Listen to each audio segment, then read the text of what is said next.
And Europeans are concerned that Ukraine is going to be abandoned. Are those fears valid? I don't think Ukraine is going to be abandoned, but I think for years, again, it was the same thing as the last answer, which is, well, we want to attack Russia, we want to do this, well, when it comes to actually writing a check ourselves, no, the US is going to do it. The American public doesn't have an appetite for that. Since the invasion of Ukraine, I heard major leaders, Mitch McConnell, the leader of the Senate in the United States, saying, it's the #1 issue for Republicans in the United States. And I say, that's weird. I speak to Republicans all over the country every day, probably far more than Mitch has ever spoken to, despite his 379-year career in politics. I did that on a weekly basis, and I surveyed people at every talk I did. It got to the point where it was probably well over 200,000 Americans that I spoke to directly. And I'd be in a room like this, and I'd ask, is Russia-Ukraine a top 3 issue for anyone in the room? Nothing.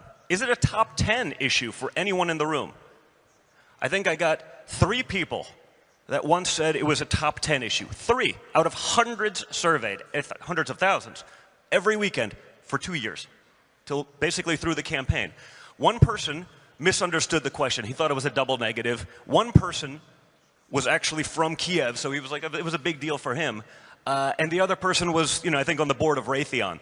So there was no appetite for that, but that didn't stop a Republican Party from saying it's the #1 issue. It's not, and we actually have to listen to the will of those people.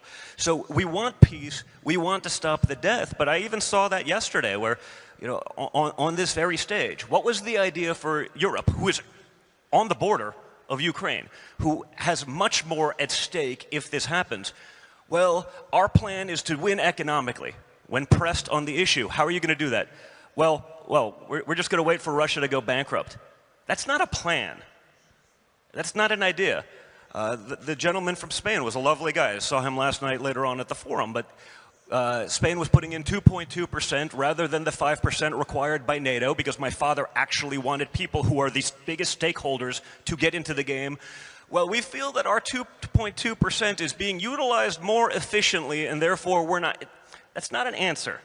That's not a solution. And again, I understand why they are there, because America has set a precedent for decades that they'll just write the check.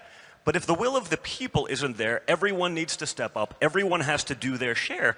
And that includes what's happening here in the Middle East. If we do that collectively, we can get to an answer. But if we default to the old ways of America's just going to be the big idiot with a checkbook, that's not going to work. That's not going to happen.